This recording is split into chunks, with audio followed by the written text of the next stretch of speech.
शानू एक पल चैन न आबे, शानू एक पल चैन न आबे, सजना तेरे बिना, सजना तेरे बिना।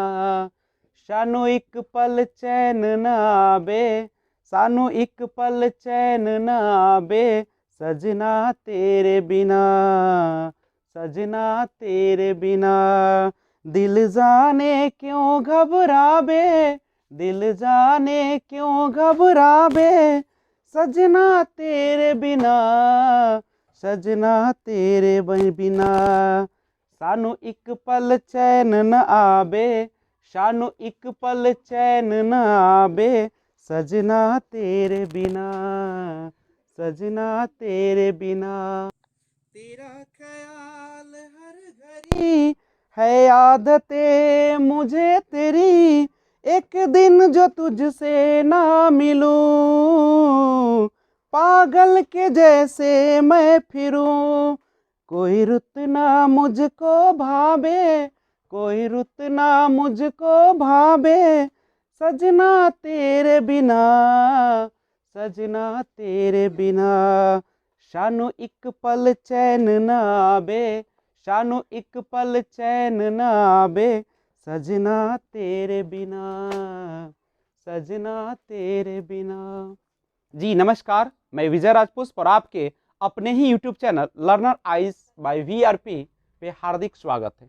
तो आइए शारीरिक विकास एवं क्रियात्मक विकास यानी सीडीपी के तहत आप सीटेट में पूछे जाने वाले चाइल्ड डेवलपमेंट एंड साइकोलॉजी के तहत एक चैप्टर को सीरीज में हम लोग स्टार्ट कर चुके हैं, physical development and motor development. तो उसके तहत आज हम लोग देखेंगे विकास के नियम की शैक्षिक उपयोगिताएं यानी educational utilities of the principles of development, या विकास के नियम का शैक्षिक अनुप्रयोग, educational implication of the principles of development. यानी आज हम लोग देखेंगे कि आखिर शैक्षिक उद्देश्य क्या है इसका, या शैक्षिक अनुप्रयोग क्यों, हम लोग क्यों physical development and motor development एक शिक्षक के नाते पढ़ते हैं। तो आइए इसके बारे में जाने। सबसे पहले आपको अच्छी तरीके से पता होगा कि मनोवैज्ञानिक जो होते हैं वह बच्चे के जन्म से लगभग 16 वर्ष तक उसके व्यवहार का अध्ययन करते हैं और उसी के आधार पर सारी जो शैक्षणिक क्रियाकलाप होते हैं वो आगे बढ़ते हैं। यानी शिक्षण अधिगम का जो प्रारूप होता है इन्हीं व्यवहार के आधार पर, उनकी अवस्था के आधार पर, उनके उम्र के आधार पर, उनके मानसिक और शारीरिक विकास के आधार पर, बौद्धिक विकास के आधार पर ये पाठचर्या को तैयार की जाती है। तो देखते हैं कि इसका शैक्षिक अनुप्रयोग क्या है। सबसे पहले शिक्षकों एवं माता पिता दोनों को ही बालकों का मार्ग निर्देशन करने में सुविधा होती है। किस ढंग का पाठ्यक्रम कब पढ़ाना चाहिए पता चल जाता है जब हम लोग विकास के नियम का अध्ययन करते हैं। यानी विकास के नियम के आधार पर, यानी इन नियमों के आधार पर जो आपने पढ़ा है पार्ट 1, 2, 3, 4 में, उन नियमों के आधार पर हमें माता पिता और शिक्षक दोनों को ही बालकों का किस प्रकार से डायरेक्शन करना है, गाइडेंस करना है, यह पता चल जाता है और उसी के अनुसार हम उसका क्यूरिकुलम, पाठचर्या या पाठ्यक्रम को पढ़ाने लगते हैं, यानी पढ़ाते हैं।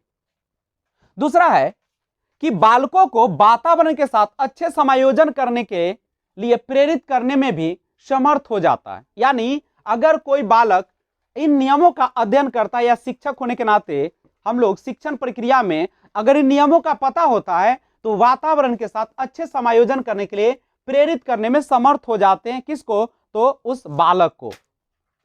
अगला है कि इससे बालकों का पता चल जाता है कि भविष्य में बालकों का झुकाव किस ओर अधिक है। क्योंकि जब आप शारीरिक विकास और शारीरिक विकास को आप पढ़ते हैं तो उससे हमें यह भी पता चल जाता है उसके शारीरिक ढांचा, उसके शारीरिक विकास, उसके मानसिक विकास, उसके बौद्धिक विकास के आधार पर हम यह भी तय कर लेते हैं कि बच्चे किस ओर ज्यादा झुकाव है। क्या बच्चे को खेलकूद में ज्यादा मन लगता है, या व्यवसायिक में ज्यादा अच्छा मन लगता है, या उसे पढ़ने में मन लगता है, वो किस ओर झुकाव लेकर जा रहा है, आर्ट की ओर है, साइंस की ओर है, किस ओर है। तो इसके आधार पर हम क्या करते हैं कि उसके आगे आने वाले दिनों के आधार पर ही हम उसे पढ़ाने का प्रयास करते हैं।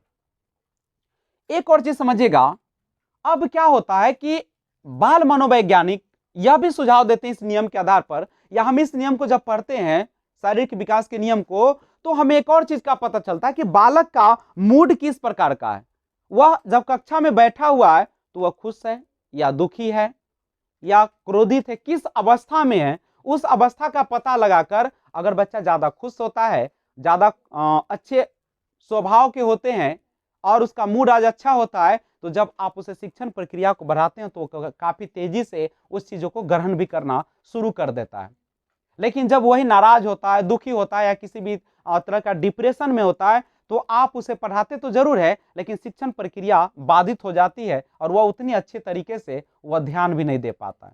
तो इसका शैक्षिक महत्व काफी ज्यादा है और हर शिक्षक को, एक शिक्षक होने के नाते, उन्हें बच्चों के फिजिकल डेवलपमेंट, शारीरिक विकास का अध्ययन अवश्य करना चाहिए ताकि बच्चे को समझ सके, बच्चे की अवस्था के अनुसार, बच्चे के विकास के अनुसार, बच्चे के बुद्धि लब्धि के अनुसार, और उसी के अनुसार उसे क्या शिक्षण सामग्री उपलब्ध कराना जाना चाहिए और पाठ्यक्रम भी उसके अनुसार बनाया जाना चाहिए, उसके उम्र के अनुसार, उसकी अवस्था के अनुसार, और उसके दिन जो चर्या होती है उसके अनुरूप हमें पाठ्यक्रम को लागू करने में भी मदद मिलती है। तो ये था आपका educational implication of the physical development. आज बस इतना ही। आई होप आपको वीडियो अच्छा ही लगा होगा। अगर अच्छा लगा है तो आप इस चैनल को सब्सक्राइब कर लें और घंटी के बटन को दबा दें और शेयर ज़्यादा से ज़्यादा करें। Thanks for watching. मिलते हैं फिर अगले वीडियो में बहुत जल्द। जय हिंद, जय भारत।